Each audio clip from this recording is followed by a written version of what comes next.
আমার গাড়ির দিকে ইশারা করে বলে। আমি আপুর দিকে তাকিয়ে মেখে হেসে বলি, এত ফাস্ট না দৌড়ে একটু স্লো যাও। এটা তোমার ভাইয়ের দেওয়া না, তোমার মেয়ের দেওয়া চিহ্ন। তোমার ভাই করবে রোমান্স? তোমার ভাই রোমান্সের রও বুঝে না। একদম আমার ভাইকে অপমান করবি না। ভাইয়ের জন্য দরদ উতলাইয়ে পড়ছে। ভাইয়ের কথা বাদ দিয়ে এই বোনের একটু সেবা করো। মাথায় একটু হাত বুলিয়ে দাও, মাথাটা প্রচণ্ড ব্যথা করছে, একটু ঘুমাবো। রুদ্র আমার দিকে ক্রমশ এগিয়ে আসছে। আমি পিছিয়ে যাচ্ছি। আপনি পিছিয়ে যাচ্ছেন কেন? রোমান্স করবেন না? আপনি রোমান্স সম্পর্কে A to Z সব বুঝেন। আমি তো রোমান্সের রও বুঝি না, তাই না? আপনার তো রোমান্স করার অনেক শখ। আসেন রোমান্স করি। সরি, আমার ভুল হয়ে গেছে। আপনার কোনো ভুল হয়নি, ভুল তো আমার হয়েছে। ঘরে এত সুন্দর বউ থাকার পরেও তার দিকে ভালো করে তাকায়নি। এত সুন্দর একটা বউ থাকলে রোমান্স না করে থাকা যায়? উনি কথাটা বলে ঠোঁট কামড়ে আমার পা থেকে মাথা পর্যন্ত স্ক্যান করলেন। ওনার এমন দৃষ্টি দেখে বুকের ভিতর দরফর করছে। উনি ধাক্কা দিয়ে আমাকে বিছানায় ফেলে দিলেন। ওনার এক বাজ করে আমার এক পাশে রাখেন, হাঁটুর ভর দিয়ে আমার দিকে ঝুঁকে আসেন। আমার হাত পা প্রচণ্ড রকম কাঁপছে। এর আগে তো এমন হয়নি। উনি আমার খুব কাছে চলে এসেছেন। হুট করে প্রচণ্ড মাথা ব্যথা শুরু হয়ে গেল। অসহ্যকর মাথা ব্যথায় চোখ দিয়ে পানি ফুটতে শুরু করলো। হঠাৎই মাথা ব্যথার কারণটা বুঝলাম না। উনি আমার খুব কাছে আসতে গিয়েও থেমে গেলেন আমার চোখের অশ্রু দেখে। অস্থির হয়ে পড়লেন। আমার চোখের পানি মুছে দিতে দিতে ভীত গলায় বলেন, এই রিয়া, কি হয়েছে? কান্না করছো কেন? আমি জাস্ট তোমার সাথে পাজলাম করছিলাম। তুমি সিরিয়াসলি নিচ্ছ কেন? প্লিজ কান্না অফ করো। রুদ্র, হ্যাঁ বলো, কি হয়েছে? রুদ্র, আমার প্রচণ্ড মাথা ব্যথা করছে, অসহ্যকর মাথা ব্যথা। মনে হচ্ছে মাথার নিউরনগুলো ছিঁড়ে যাচ্ছে। আমি আর সহ্য করতে পারছি না। আমি ওনার কলারের কাছের শার্টটা চেপে ধরলাম। ওনার শার্টের একটা বাটনও ছিঁড়ে গেল। উনি এক হাতে আমাকে দূরে রেখেছেন, আর এক হাতে কাউকে ফোন করে যাচ্ছেন অনবরত। কেটে গেছে অনেকগুলো দিন। পরিবর্তন না হলেও তো পরিবর্তন তো একটু হয়। মানুষ মাত্রই পরিবর্তনশীল। এর মাঝে কয়েকবারই আমাকে মারার চেষ্টা করা হয়েছে, কিন্তু কে বা কারা আমাকে মারতে চায় সেটা আমার অজানা। রুদ্র আমার কাছ থেকে যে কিছু লুকাচ্ছে সেটা আমি ভালো করেই বুঝতে পারছি। বেশ কয়েকটা মেডিকেলে ভর্তি পরীক্ষা দিয়েছি, প্রিপারেশন ভালো ছিল, পরীক্ষাও ভালো দিয়েছি, বাকিটা আল্লাহর হাতে। 2 দিন হয়েছে আমাদের বাসায় আসছি। রুদ্র প্রথমে আসতে দিতে চায়নি, কিন্তু লাস্ট পর্যন্ত উনি আর মামুনির সাথে ফিরে উঠলেন না, তাই বাধ্য হয়ে আমাকে এখানে আসতে দিয়েছেন। নিষেধাজ্ঞা আমার ওপর থেকে তুলে নেননি। যাবার আগে বারবার বলে গেছেন আমি যেন বাসা থেকে একা বের না হই, কিন্তু আমি ওনার কথাগুলো এক কান দিয়ে ঢুকিয়ে অন্য কান দিয়ে বের করে দিয়েছি। উনি চলে যাবার পর থেকে বাঁধনহারা পাখির মতো উড়ে বেড়াচ্ছি। আজকে ত্রয়ীকে ফোন করে বলেছি গ্রন্থাগারে আসতে। কতদিন হলো একসাথে 2 বান্ধবীর সময় কাটানো হয় না, গল্প করা হয় না। আজকে একটা কালো রঙের ড্রেস পরলাম, এটা উনি গিফট করেছিল। পরীক্ষায় ভালো রেজাল্ট করার উপহার হিসেবে এই ড্রেসটা দিয়েছিলেন। ড্রেসটা আর পরা হয়নি, কিন্তু আজকে কেন জানি ভীষণ পরতে ইচ্ছে করছে।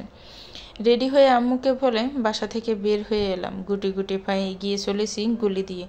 2 পাশে বড় বড় বিল্ডিং। গলির শেষ মাথা পর্যন্ত যেতে ত্রয়ী ফোন করে বলে আজকে সে আসতে পারবে না। তাদের বাসায় তার ফুপি আসছে, আরও অনেক মেহমান আসছে, বাসায় অনেক কাজ। তার আম্মু একা হাতে সব করতে পারবে না, তাই সে আসতে পারবে না। তার জন্য সরি বলতে বলতে মুখে ফেনা তুলে ফেলেছে। আমি শুধু মুচকি হাসলাম। হে, মেয়েটা যে আমাকে ভীষণ ভালোবাসে সেটা আমি জানি। আমি রাগ করলেও ওর কষ্ট হয়। আমি আবার আনমনে হাঁটতে শুরু করলাম। এখন আর বাসায় ফিরে যেতে ইচ্ছে করছে না। রাস্তার পাশ দিয়ে হেঁটে চলেছি। গলি পেরিয়ে মেন রাস্তায় ওঠার আগে কেউ একজন আমার হাত টেনে ধরে। আমি গাটা হালকা ঘুরিয়ে পিছনে তাকালাম। আমার ঠিক পিছনে আমার হাত ধরে দাঁড়িয়ে আছে বিহান। বিহানকে দেখে মেজাজটা খারাপ হয়ে গেল। আমি বিহানের দিকে অগ্নিদৃষ্টিতে তাকাতে বিহান আমার হাত ছেড়ে দেয়। অতঃপর অনুনয় করে বলে, প্লিজ রিয়া, চিৎকার করো না। তোমার সাথে আমার কিছু কথা ছিল, প্লিজ একটু শুনবে? একদম না। আমি আপনার মতো মানুষের কথা শুনতে চাই না। আপনার মতো একজন নিজ মানুষের কথা আমি শুনতে চাই না। আপনি মেয়েদের কি মনে করেন? বাজারের পণ্য? মেয়েদের নিয়ে যা ইচ্ছে তা করা যায়? আপনার লজ্জা করে না যে মেয়েটাকে এঙ্গেজমেন্টের দিন সবার সামনে অপমান করেছেন? তার সাথে কথা বলতে, যার জন্য আমাকে অপমান করেছিলেন, তার সাথেও তো বিয়েটা ভেঙে দিয়েছেন। আসলে আপনাদের মতো ছেলেরা এরকমই হয়, একজনকে দিয়ে তাদের হয় না। বিহানের চোখ মুখ মলিন হয়ে আসে, চোখ দুটো জলে টলমল করছে। আমার দিক থেকে চোখ নামিয়ে মলিন গলায় বলে, কিছু না করেও আমি আজকে সবার কাছে দোষী, তোমার কাছে, বাবা মা, আত্মীয় স্বজন, সবার কাছে। আমার দোষ এটাই, একজনকে মন প্রাণ দিয়ে ভালোবেসেছিলাম, তাকে নিয়ে সারাটা জীবন কাটানোর স্বপ্ন দেখেছিলাম। থাক, সেসব কথা তোমাকে জাস্ট কয়েকটা কথা বলার ছিল, একটু শোনো প্লিজ। আমি আশেপাশে তাকালাম। চলার পথে অনেকেই আমাদের দিকে আর চোখে তাকাচ্ছে। পরিচিত কেউ আমাকে বিহানের সাথে দেখলে সমস্যা হতে পারে, তাই আমি বিহানকে বললাম, এখানে রাস্তায় দাঁড়িয়ে কথা বলা ভালো দেখায় না, সামনে একটা ক্যাফে আছে, ওটাতেই চলুন, কিছু অর্ডার করি। না, আমি কিছু খাবো না, আপনার জন্য অর্ডার করতে পারেন। কথাগুলো একটু তাড়াতাড়ি বললে ভালো হয়। বিহান আমার দিকে তাকিয়ে আলতো হাসে, তারপর নিস্তেজ গলায় বলে, সারা পৃথিবীর মানুষের চোখে অপরাধী হয়ে থাকলেও আমি তোমার চোখে অপরাধী হয়ে থাকতে চাই না। সহানুভূতি জিনিসটা আমার বরাবরই অপ্রিয়। আমি জীবনে কখনোই চাইনি কেউ আমাকে দয়া করুক। আমার পরিস্থিতি দেখে তারা মনে আমার জন্য সহানুভূতি জন্মাক। জীবনের এতগুলো বছর পার করার পর মনে হলো তোমার চোখে আমার জন্য ঘৃণা দেখার চেয়ে সহানুভূতি দেখাও শান্তি। জীবনের ২৭টা বছর কাটানোর পর এক বাচ্চা মেয়ের প্রেমে পড়ে গেলাম। তার চোখের গভীরে হারিয়ে গিয়েছিলাম। মেয়েটার মুখ আমি দেখিনি, আমি মেয়েটার চোখের প্রেমে পড়েছিলাম। মেয়েটার চোখ দুটো দেখার পর মনে হয়েছিল এই মেয়েটাকে ছাড়া আমার চলবে না।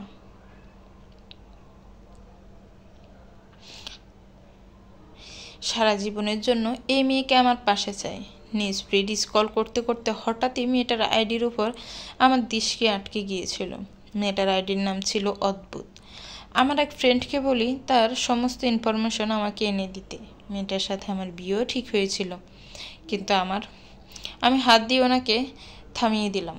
তারপর গম্ভীর গলায় বললাম, দেখুন, এগুলো আমি জানি, তারপর অন্য কিছু বলার থাকলে বলতে পারেন। তুমি কিভাবে জানো? ছবিটা আমার হলেও আইডিটা ফিলিয়া আপুর ছিল। আমাকে যেদিন আপনারা দেখতে আসেন সেদিন ফিলিয়া আপু আপনাকে দেখে ভালোবেসে পেলেন, যাকে বলে লাভ এট ফার্স্ট সাইট। কিন্তু ফিলিয়া আপু সেই কথা কাউকে বলে নাই। ফিলিয়া আপু চোখ আর আমার চোখ প্রায় একরকম, আর সেটারই সুযোগ ফিলিয়া আপু নেয়। ফিলিয়া আপুর এক বন্ধু নিয়ে আপনার কাছে যায়, তার প্রমাণ করে আসে ওই আইডির মেয়েটা এসে। আইডিটা ফিলিয়া আপুর হওয়ায় তার প্রমাণ করতে বেশি কষ্ট করতে হয়নি। আপনারা দুজনেই অপরাধী। ফিলিয়া আপু আপনার সাথে প্রতারণা করেছে, আর আপনি আমার সাথে অন্যায় করেছেন। এত এত মানুষের সামনে আমাকে অপমান করেছেন। এঙ্গেজমেন্টের দিন একটা মেয়ের বিয়ে ভেঙে গেলে বা তাকে রেখে তার মামাতো বোনকে রিং পরিয়ে দিলে এটা সেই মেয়েটার জন্য কতটা অপমানজনক সেটা আপনি বুঝেন? সমাজের মানুষ সেই মেয়েটার সাথে কেমন আচরণ করে আপনি জানেন? আপনি তো পারতেন আগেই বিয়েটা ভেঙে দিতে, কিন্তু আপনি কি করলেন? এঙ্গেজমেন্টের দিন সবার সামনে আমাকে অপমান করে বিয়েটা ভেঙে দিলেন। আপনার উদ্দেশ্যই হয়তো ছিল আমাকে অপমান করার। হয়তো আমি ক্ষমার অযোগ্য।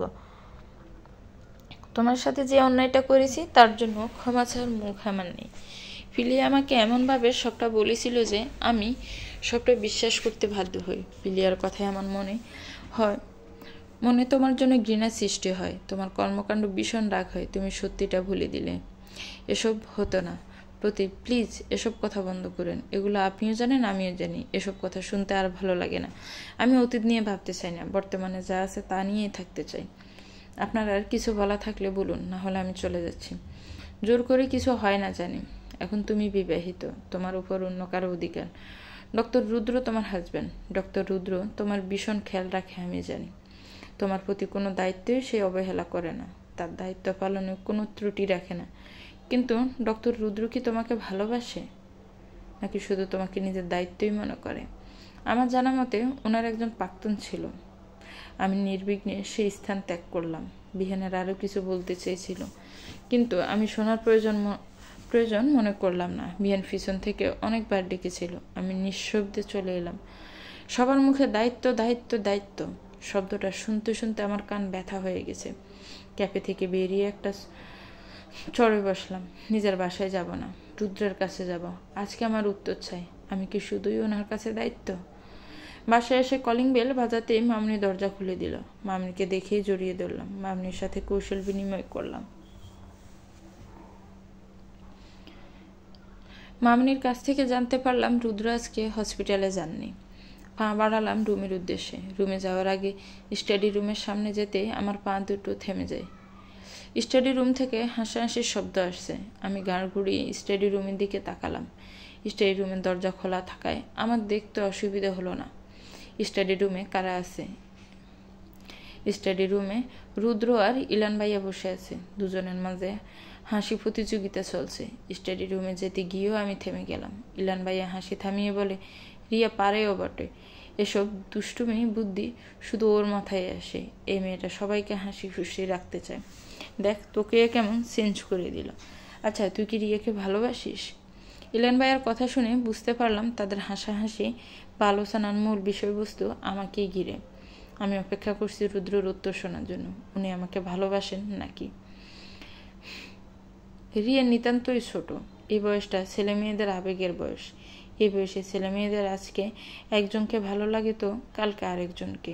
রিয়া যখন আবেগের বয়সটা পার করে যাবে, ওর মাঝে ম্যাচিউরিটি আসবে, তখন আর তার আর আমাকে ভালো লাগবে না। রিয়া ফিল করবে সে আর আমার থেকেও বেটার কাউকে ডিজার্ভ করে। আমি রিয়াকে বিয়ে করে ওর লাইফের অনেকটাই ক্ষতি করে দিয়েছি।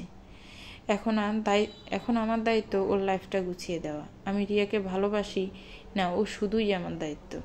আর কিছু শোনার মতো শক্তি বা ধৈর্য আমার নেই। চোখ থেকে টুকটাক অশ্রু গড়িয়ে পড়ছে। দ্রুত ফা ফেলে রুমে চলে এলাম। আমি শুধুই ওনার লাইফের বোঝা, এছাড়া আর কিছুই না। নিজের জীবনের উপর বিতৃষ্ণা চলে এসেছে। ইচ্ছে করছে সব কিছু ছেড়ে ছুড়ে অনেক দূরে চলে যায়। ওনাকে সারা জীবনের জন্য আমি নামক বোঝা থেকে মুক্ত করে দিই। দেয়াল ঘেঁষে মেঝেতে বসে পড়লাম। সব কিছু অসহ্য লাগছে। আমি কি বলেছিলাম তোমাকে? এবারও আমার কাছ থেকে কোনো রূপ সারা শব্দ না পেয়ে উনি রেগে গেলেন। উনি বেশ কিছুক্ষণ যাবৎ কথা বলে যাচ্ছেন, কিন্তু আমি ওনার কথার প্রত্যুত্তরে কিছু বলিনি। ওনার সাথে কথা বলার কোনো ইচ্ছেই নেই আমার। উনি নামক ব্যক্তিটাকে অসহ্য লাগছে। উনি আমাকে মেঝে থেকে টেনে তুললেন। আমার দুই বাহু ধরে ঝাঁকিয়ে বললেন, কি হলো? তুমি আমার কথা শুনতে পারছো না? আমি যা বলছি তা কি তোমার কর্ণগোচর হচ্ছে না? তুমি একা এ বাসায় আসছো কেন? তোমাকে একা একা এতটা পথ আসার অনুমতি কে দিয়েছে? তোমাকে বলেছিলাম না বাসা থেকে একা না বের হতে? বলেছিলাম না? আমি এবারও নিচ্ছুক। আমাকে বললে আমি তোমাকে নিয়ে আসতাম না? বলো, আসতাম না তোমাকে নিয়ে? আমি শুধু চোখ তুলে ওনার দিকে তাকালাম। উনি আরও কিছু বলতে চেয়েছিলেন, কিন্তু আমার উচ্ছ্বসিক্ত চোখ দুটো দেখে উনি থেমে গেলেন। আমার সিক্ত চোখে দেখে উনি অস্থির হয়ে পড়লেন।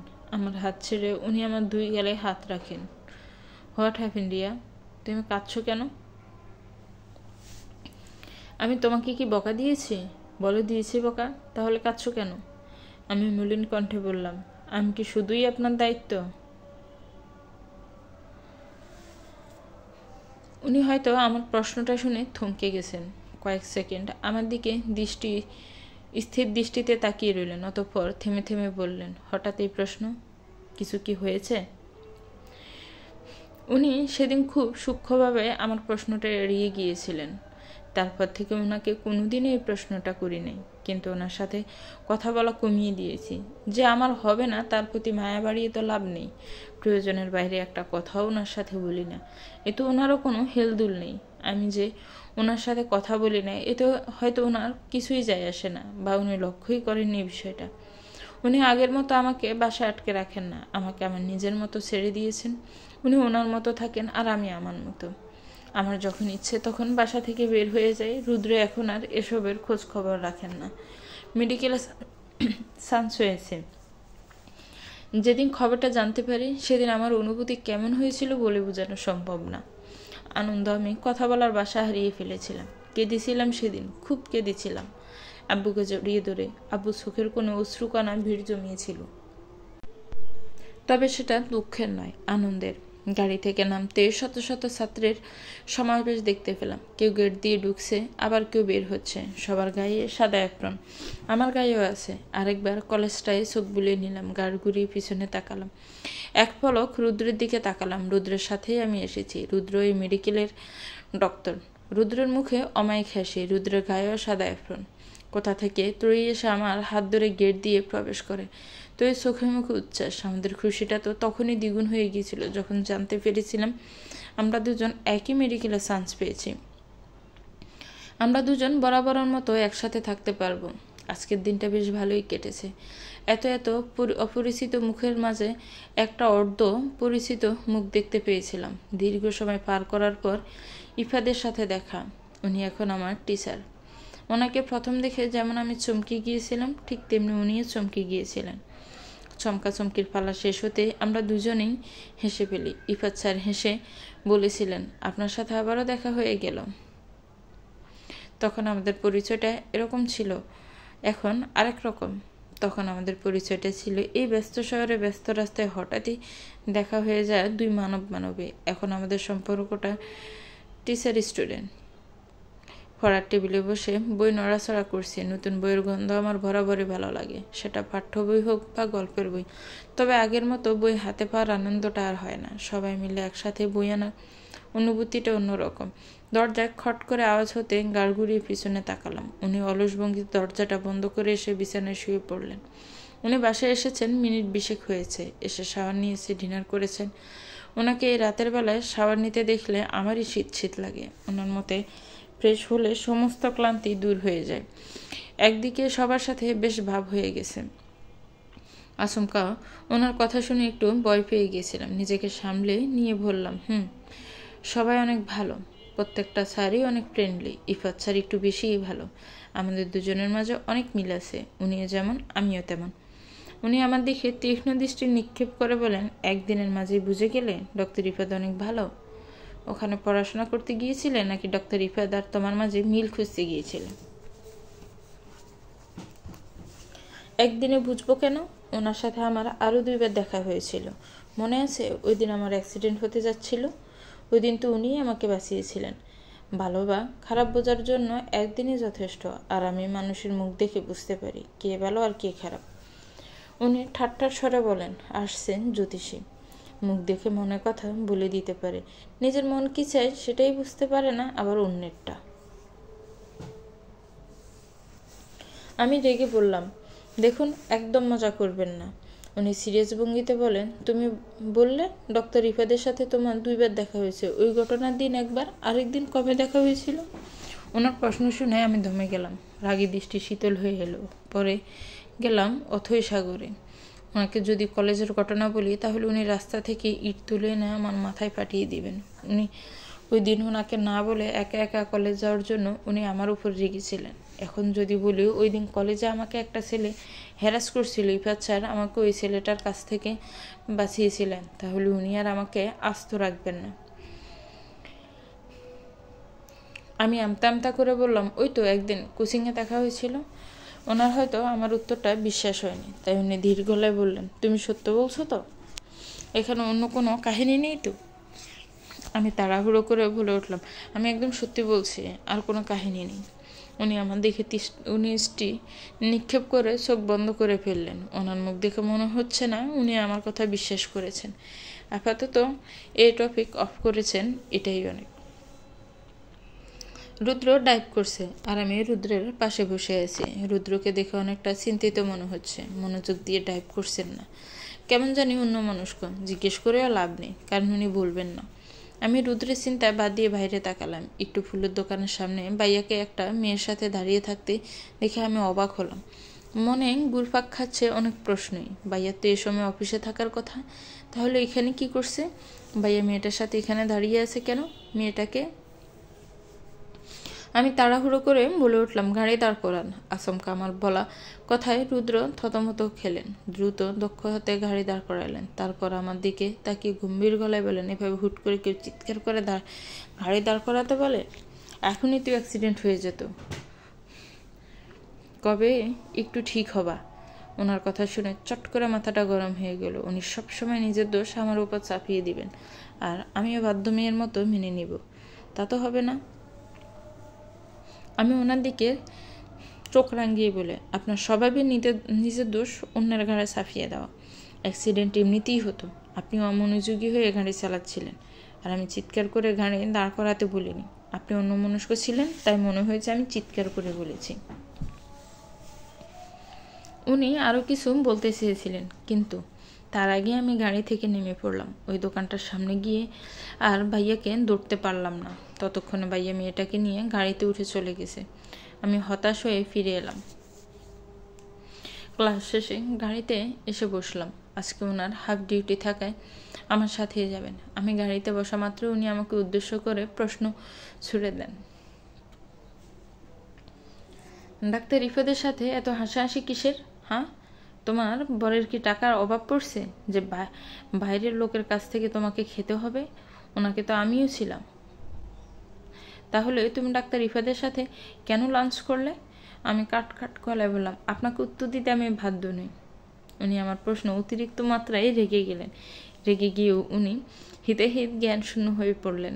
একটানে উনি আমাকে সিট থেকে ওনার কোলে বসিয়ে দিলেন। আচমকা ওনার কাজে আমি বিস্মিত, শিহরিত। বিস্ময়ে আমার চোখ দুটো বড় বড় হয়ে গেছে। উনি রাগে ফুসফুস করছেন। হঠাৎ ওনার বলিষ্ঠ হাত জোড়া আমার কোমর চেপে ধরে ওনার হাতে ছোঁয়ায় আমার কোমরে পেতে আমার শরীরটা বরফের মতো জমে গেল। উনি আমার খুব কাছে চলে এলেন। ওনার নিঃশ্বাস আমার চোখে মুখে পড়ছে। উনি দাঁতে দাঁত চেপে বলেন, আমাকে বলতে বাধ্য নও তো কাকে বলতে বাধ্য? ওই ইফাতকে? ওই ইফাতের আশেপাশেও যদি তোমাকে দেখি তো একদম মেরে পড়বো বলে দিলাম। ওনার হাত জোড়া আমার কোমর থেকে ছাড়ানোর চেষ্টা করতে করতে বললাম, আমি বলতে বাধ্য, সেটা নিশ্চয়ই আপনাকে বলবো না।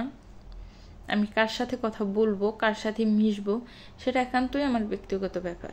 নিশ্চয় আপনি ঠিক করে দিবেন না আমি কার সাথে কথা বলবো আর কার সাথে বলবো না, কার সাথে মিশবো আর কার সাথে মিশবো না। আপনার অধিকার খাটানো বন্ধ করুন আমার লাইফে। আপনি বুঝতে পারছেন না আপনি আমার লাইফে অনধিকার চর্চা করছেন? দেখো রিয়া, আমাকে রাগিও না। আমার রাগানোর ফল তোমার জন্য নিশ্চয়ই সুখকর হবে না। তুমি আমার স্ত্রী, তোমার ভালো মন্দ দেখার দায়িত্ব আমার। প্লিজ বন্ধ করুন আপনার দায়িত্ব পালন। এই দায়িত্ব শব্দটা শুনতে শুনতে আমি হাঁপিয়ে গেছি।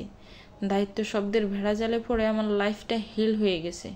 এই দায়িত্ব শব্দটা আমি আর নিতে পারছি না। প্লিজ বন্ধ করুন আপনার দায়িত্ব পালন। অনেক পালন করেছেন আপনার দায়িত্ব, এবার আমাকে মুক্তি দিন। ওপস, সরি, আপনি না, আমার আপনাকে মুক্তি দেওয়া উচিত। আমি নামক দায়িত্বের ভেড়াজাল থেকে আপনাকে মুক্ত করে দেওয়া উচিত। আজকে থেকে আপনাকে মুক্ত করে দিলাম, আর আমি নামক বোঝা আপনাকে বইতে হবে না। শেষবারের মতো আমাকে আমার বাসায় রেখে আসুন প্লিজ। উনি আমাকে ওনার কোল থেকে ছুঁড়ে ফেলার মতোই সিটে রাখলেন। কোমরে হালকা ব্যথাও পেয়েছি। উনি গাড়ি স্টার্ট দিলেন। উনি জোরে জোরে নিঃশ্বাস নিচ্ছেন। উনি প্রচণ্ড স্পিডে গাড়ি ড্রাইভ করছেন। ভয়ে আমি জড়সড় হয়ে বসে আছি। 30 মিনিটের রাস্তা আজকে 20 মিনিটে চলে এসেছি। বাসার সামনে আসতেই উনি গাড়ি থেকে নেমে আমাকে টেনে গাড়ি থেকে নামালো। টানতে টানতে বাসার ভিতরে নিয়ে যান। কলিং বেল না বাজিয়ে ওনার কাছে থাকা চাবি দিয়ে দরজা খুলে বাসায় প্রবেশ করলেন। রুমে যাওয়ার পথে মামুনির সাথে দেখা। মামুনি ওনাকে অনেক প্রশ্ন করেন, উনি এত রেগে আছেন কেন? আমাকে এইভাবে টেনে নিয়ে যাচ্ছেন কেন? উনি মামুনির কথাগুলো উপেক্ষা করে আমার হাত ধরে টানতে টানতে রুমে আসলেন। মামুনিও রুদ্রের পিছন পিছন আসেন। রুদ্র আমাকে নিয়ে রুমে এসে ঠাস করে দরজা বন্ধ করে দেন। উনি আমাকে রেখে সারা রুম জুড়ে পায়চারি করছেন। টেবিলের উপর থেকে পানির বোতল দিয়ে মাথায় ঢেলে দেন। আমি ভয়ে এক কোণে দাঁড়িয়ে আছি। ওনাকে এতটা রেগে যেতে আমি আগে কখনো দেখিনি। ওনাকে দেখে আমার ভীষণ ভয় করছে। আমি আচমকা উনি আমার 2 বাহু চেপে ধরেন। আমি ভয়ে 2 পা পিছিয়ে গেলাম। উনি আমাকে নিজের সাথে চেপে ধরলেন। আমাকে আর এখন ভালো লাগে না। অন্য কাউকে ভালো লাগে? এজন্য আমার কাছ থেকে মুক্তি চাও? শুনে রাখো, মুক্তি তুমি কোনোদিনই পাবে না। আমাকে তোমার ভালো লাগুক আর না লাগুক, তোমার আমার সাথেই থাকতে হবে। দুনিয়া এদিক থেকে ওদিক হয়ে গেলেও তোমার আমার কাছ থেকে মুক্তি নেই। তুমি সেদিনই মুক্তি পাবে যেদিন আমি এই বাসা থেকে লাশ হয়ে বেরিয়ে যাব। ওনার ফোন বেজে উঠতেই উনি আমাকে ছেড়ে দিলেন। ফোনের স্ক্রিনের নামটা দেখে উনি ব্যালকনিতে চলে গেলেন। ব্যালকনিতে যেতেই ওনার একটা কথার কর্ণগোড় হলো, ও পালালো কিভাবে? তারপর আর কোনো কিছু বোধগম্য হলো না। কিছুক্ষণ পরেই উনি রেগে রুম থেকে বের হয়ে গেলেন। আজকে কলেজে আসতে ত্রয়ী আমাকে চেপে ধরে ও আমার বিয়ের ব্যাপারে জেনে গেছে, যেটা এতদিন ধরে আমি ওর কাছ থেকে লুকিয়ে রেখেছিলাম। আমি কলেজে যেতেই কতক্ষণ গাল ফুলিয়ে বসে রইল, আমার সাথে কথা বলবে না। যখন দেখলো আমি ওর রাগ ভাঙানোর কোনো প্রচেষ্টাই করছি না, আমি নিজের মতোই বসে আছি, তখন ও নিজেই এসে কথা বলে, আমি তোর এতটাই পর যে আমাকে তোর বিয়ের খবরটা দিলে না। তোর বিয়ে নিয়ে আমার কত প্ল্যান ছিল, স্বপ্ন ছিল, তুই আমার সব স্বপ্নে ভেঙে চুরমার করে দিলি। হে পাষাণ নারী, আপনি আমার মনটা ভেঙে দুই টুকরো করে দিলেন। পরিস্থিতি ছিল না তোকে বলার মতো। আমি আমার লাইফের কোনো কিছু তোকে ছাড়া করি বল? আমার জীবনের এত ইম্পর্টেন্ট একটা অধ্যায় তোকে ছাড়া নিশ্চয় করতাম না। পরিস্থিতি এমন ছিল যে কাউকে বলতে পারিনি। তুই আমার বিয়ে নিয়ে স্বপ্ন দেখেছিলি। আমি জানতাম মানুষ নিজের বিয়ে নিয়ে স্বপ্ন দেখে, আর তুই অন্যের বিয়ে নিয়ে স্বপ্ন দেখলি এমনই হয়। তুই জানিস না মেয়েরা নিজের বিয়ের থেকেও নিজের বেস্ট ফ্রেন্ডের বিয়ে নিয়ে বেশি স্বপ্ন দেখে? আমি কেমন হতভাগা, নিজের বেস্ট ফ্রেন্ডের জামাইকে এখনো দেখতে পেলাম না। আচ্ছা, জামাইকে না দেখা তোর জামাই সম্পর্কে কিছু বল। ভাইয়া তোকে নিশ্চয়ই অনেক ভালোবাসে। আমার ভালো লাগায় সে, আর ভালো না লাগায় আমি। তার বিরক্তিতে আমি, আমার অস্বস্তিতে সে, আমার ভালোবাসায় সে, তার ঘৃণায় আমি। এসব কি বলছিস? তার কাছে শুধুই আমি দায়িত্ব। সে আমাকে নিজের দায়িত্ব ছাড়া আর কিছু মনে করে না। আমাকে একা ছাড়তে সে ভয় পায়। আমাকে কোনো ছেলের সাথে দেখলে সে রেগে যায়। আমার উপর সে সব ধরনের অধিকার পালায়। কিন্তু তবু আমি তার দায়িত্ব। আমি তোকে গাধা ভাবতাম, কিন্তু আমার এখন মনে হচ্ছে তোর গাধা হওয়ার যোগ্যতাও নেই। তোকে যদি গাধা বলি তাহলে গাধাকে অপমান করা হবে। তোকে যদি ভালো নাই বাসে, শুধু দায়িত্বই মনে করে, তাহলে তোকে একা ছাড়তে কেন ভয় পাবে? তোকে কোনো ছেলের সাথে কথা বলতে দেখলে কেন রেগে যাবে? তোকে নিয়ে কেন এত পসেসিভ হবে? গাধা ভাইয়া তোকে ভালোবাসে, কিন্তু মুখে প্রকাশ করতে পারে না। কিছু মানুষ মুখে না, কাজের মাধ্যমে নিজের ভালোবাসা প্রকাশ করে। ভাইয়ার রাগের আড়ালেই তোর জন্য এক অসীম ভালোবাসা রয়েছে। শুরু হয়ে গেল ত্রয়ীর ভালোবাসা নিয়ে জ্ঞান দেওয়া। আমি জানতাম ত্রয়ী ভালোবাসা নিয়ে একটু অভিজ্ঞ, কিন্তু এখন মনে হচ্ছে তুই ভালোবাসার উপর পিএইচডি করে আসছে। আমি ত্রয়ীর বকবকানের হাত থেকে বাঁচাতে বইয়ে চোখ ভুলাতে ব্যস্ত। ঠিক তখনই রুদ্র আমার পাশে এসে বসে পড়ে। আচমকা ওনার আগমনে আমরা দুজনেই চমকে উঠি। আমরা দুজনে চোখ বড় বড় করে ওনার দিকে তাকিয়ে আছি। রুদ্র আমাদের দুজনের দিকে ব্রুকুসকে তাকিয়ে বলে, এভাবে তাকিয়ে আছো কেন? আমাকে দেখে কি এলিয়েন মনে হচ্ছে? আমরা দুজনে মাথা নাড়িয়ে না বলি। তুই রুদ্রের দিকে তাকিয়ে কাঁদো কাঁদো মুখ করে বলে, আপনি আমার স্যার আবার রিয়ার খালাতো ভাই? আপনার কাছে তো রিয়ার নামে বিচার দেওয়া যায়। অবশ্যই। রুদ্রের কথায় মনে হলো তুই সাহসটা বেড়ে গেল। এই বেয়াদব মহিলা আমাকে রেখে একা একা বিয়ে করে ফেলেছে। বিয়েতে কি আমি বেশি খেয়ে ফেলতাম? 1 পিস রোস্ট আর 1 প্লেট পোলাওই তো খেতাম।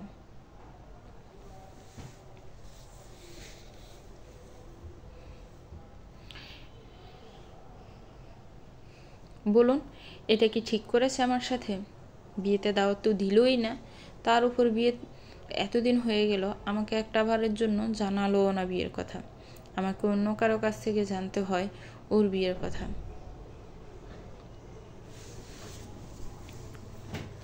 রিয়া তোমার সাথে এটা একদমই উচিত করেনি।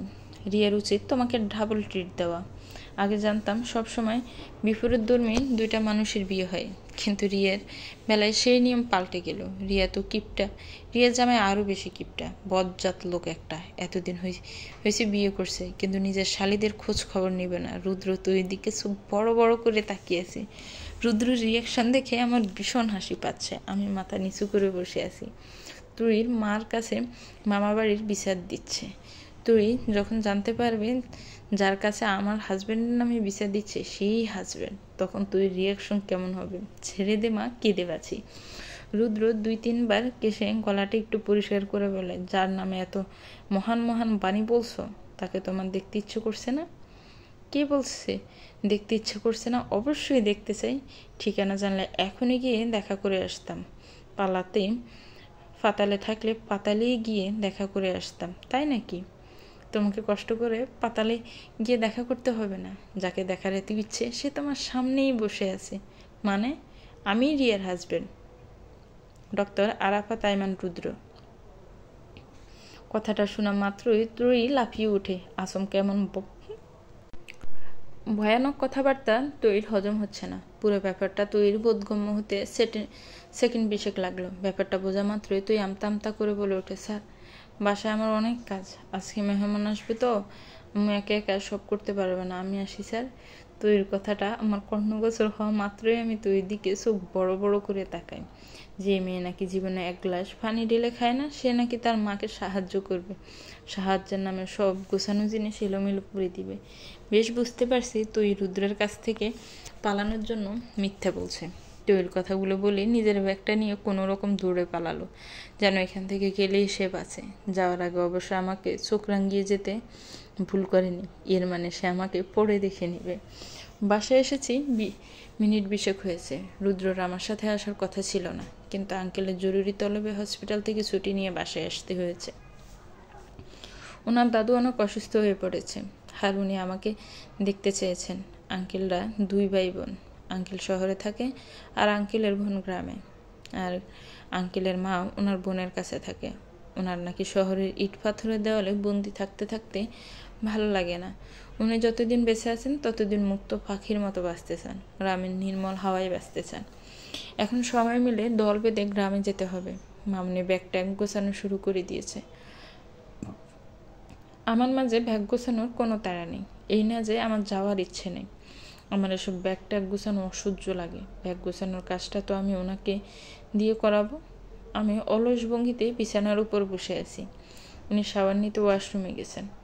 উনি বের হলেই আমি শাওয়ার নিতে যাব। ফোনে টুংটাং আওয়াজ করে মেসেজ আসছে।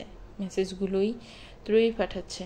আমাকে তখন কিছু বলতে পারিনি বলে এখন মেসেজ করে জ্বালিয়ে মারছে। আমি ভাবলেই সিনভাবে মেসেজের রিপ্লাই দিচ্ছি। ত্রয়ী 10টা মেসেজ দিলে আমি একটা দিচ্ছি। ওয়াশরুমের দরজাটা খোলার আওয়াজ হতে আমি লাফিয়ে উঠলাম। টাওয়াল নিয়ে চুল মুছতে মুছতে ওয়াশরুমে থেকে উনি বের হয়ে আসছেন। আমি বিছানা থেকে নেমে এক পা করে ওনার দিকে এগিয়ে যাচ্ছি। উনি প্রথমে খেয়াল না করলেও পরে উনি ঠিকই খেয়াল করলেন আমি ওনার দিকে এগিয়ে যাচ্ছি। উনি ব্রু কুচকে তাকান আমার দিকে। উনি বিরক্তি নিয়ে বলেন, পাজলামো বাদ দিয়ে শাওয়ার নিয়ে এসো, আমাদের এখনই বের হতে হবে। তুমি যদি রেডি হতে লেট করো তাহলে তোমাকে রেখেই চলে যাব। আমি ওনার কথাটা পাত্তা না দিয়ে বললাম, আপনি এত সুন্দর না হলেও পারতেন ডাক্তারবাবু। আপনাকে এত সুন্দর হতে কে বলেছিল? আপনার শাওয়ার লুক আপনাকে। আমি কথাটা অসমাপ্ত রেখে ঠোঁট কামড়ে ধরলাম। আমার কথাবার্তা আর কাজকর্মে উনি অনেকটাই গাবড়ে গিয়েছেন। আমি আরেক পা এগিয়ে যেতে উনি 2 পা পিছিয়ে গেলেন। ওনার অবস্থা দেখে আমি আর হাসি চেপে রাখতে পারলাম না। ফিক করে হেসে দিলাম। হাসতে হাসতে বললাম, ডাক্তারবাবু আপনি সত্যিই বিতু। উনি চোখ ছোট ছোট করে আমার দিকে তাকিয়ে আছেন, হয়তো বোঝার চেষ্টা করছেন আমার মতিগতি। আমি ওয়াশরুমে চলে এলাম। আপনি একটু রুম থেকে জানতো। উনি ল্যাপটপে মনোযোগ দিয়ে কোনো কাজ করছিলেন। উনি ল্যাপটপের স্ক্রিনে দৃষ্টি রেখে বলেন, আমি এখন রুম থেকে যেতে পারবো না, দেখছো না কাজ করছি, প্লিজ যান না, আমি শাড়ি পরবো। কথাটা শোনা মাত্র উনি আমার দিকে তাকালেন। হঠাৎ, শাড়ি কেন পরবা? শাড়ি পরবো না কেন? প্রথমবারের মতো শ্বশুর বাড়ি যাচ্ছি, প্রথমবারের মতো দাদি শাশুড়ির সাথে দেখা করতে যাচ্ছে, আমাকে শাড়ি পরতে হবে না? আমাকে দেখে মনে হতে হবে না যে আমি আপনার বউ? শাড়ি পরলেও তুমি আমার বউ, শাড়ি না পরলেও তুমি আমার বউই থাকবা। দাদুর সাথে তোমার প্রথমবার দেখা হচ্ছে না, এর আগেও অনেকবার দেখা হয়েছে। যখন দেখা হয়েছিল তখন তো আর আমি আপনার বউ ছিলাম না, এখন আমি আপনার ওয়াইফ। তাই আমাকে শাড়ি পরতেই হবে। একদম না, তুমি শাড়ি পরবে। তোমাকে দেখে মনে হয় না তোমার বিয়ে হয়ে গেছে।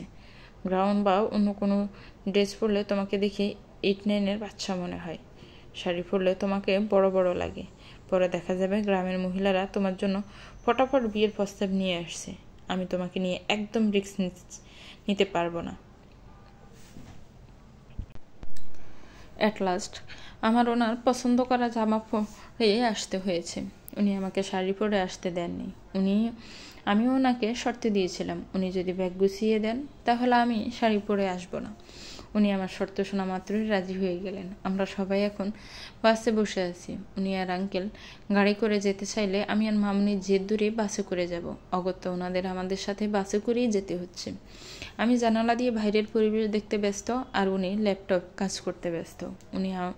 আমি ওনার দিকে তাকালাম অনেকবার, কিন্তু উনি একবারের জন্য আমার দিকে তাকালেন না। আমি অভিমানে মুখ ঘুরিয়ে নিলাম। আচমকা ব্রেক কষায় আমি সামনের দিকে হেলে পড়তে নিলে একজোড়া বলিষ্ঠ হাত আমার কোমর চেপে ধরে। আমি অবাক চোখে ওনার দিকে তাকাই। উনি নিষ্পলক আমার দিকে তাকিয়ে আছেন। আমি তাকাতে উনি আমাকে বড় সড়ো একটা ধমক দিয়ে বলে উঠলেন, এত বড় হয়ে গেছো, এখানে নিজেকে সামলাতে পারো না? কিছু পারো বা না পারো, যেটা ঠিকই ধরতে পারো। আমি ওনার দিকে তাকিয়ে হাসি মুখে বললাম, আমাকে সামলানোর জন্য তো আপনি আছেন। উনি আমার দিকে বিরক্তকর দৃষ্টি নিক্ষেপ করে আবার নিজের কাছে মনোযোগ দিলেন। আমি অনিমেষ তাকিয়ে আছি ওনার দিকে। ওনার আঙ্গুলের ডগা পর্যন্ত কিবোর্ড, ওনার চোখের দৃষ্টি ল্যাপটপের স্ক্রিনে। আমার দৃষ্টি আটকে আছে তো ওনাতেই। আজকে ওনাকে একটু বেশি সুন্দর লাগছে। ওনার উপর থেকে চোখ পেরানোই দেয়। আজকে উনি স্কাই কালার একটা শার্ট পরেছেন আর কালো প্যান্ট, হাতে ব্রাউন কালার ফিতার একটা ঘড়ি, সামনের চুলগুলো কপালে চড়িয়ে ছিটিয়ে পড়ে আছে। ইচ্ছে করছে ওনার কপালে চুলগুলো একটু গুছিয়ে দিই, কিন্তু নিজের ইচ্ছেটাকে সম্বরণ করলাম। কাজ করার মাঝে মাঝে উনি ঠোঁট দিয়ে ঠোঁট চেপে ধরেন। এই সাধারণ কাজটাও যেন অসাধারণ লাগছে। ইস, আমার বরটা এত সুন্দর না হলেও পারতো, কারণ নজর যেন না লাগে। উনি এবার ল্যাপটপের স্ক্রিন থেকে দৃষ্টি সরিয়ে আমার দিকে তাকালেন। জিভ দিয়ে ঠোঁট ভিজিয়ে বললেন, চুলগুলি ঠিক করে দাও তো, প্রচণ্ড ডিস্টার্ব করছে, ঠিক মতো কাজ করতে দিচ্ছে না। ওনার কথা শুনে আমি হা করে ওনার দিকে তাকিয়ে আছি। উনি কি মাইন্ড রিড করতে পারেন? না হলে আমার মনের কোণে জায়গায় সুপ্তি ইচ্ছেটা উনি কিভাবে জানলেন? আমাকে এভাবে বসে থাকতে দেখে উনি আবার বলে উঠলেন, এভাবে হা করে বসে আছো কেন? তাড়াতাড়ি করো। কিছুক্ষণ আগে বাস থেকে নেমেছি আমরা, গাড়ির জন্য অপেক্ষা করছি আমরা। এখান থেকে ভ্যানে করে অথবা রিক্সায় করে বাকিটা পথ যেতে হবে। আঙ্কেল আর রুদ্র ব্যাগ হাতে দাঁড়িয়ে আছেন। একটু পর পর উনি আমার দিকে অগ্নিদৃষ্টি নিক্ষেপ করছেন। আমি ভয়ে কাছুমাছি হয়ে দাঁড়িয়ে আছি। অপেক্ষা করাটা ওনার কাছে বিরক্তকর। ওনার মতো লাইফের প্রতিটা মিনিটের মূল্য অনেক। একটা মিনিট অপচয় মানে অনেক কিছু।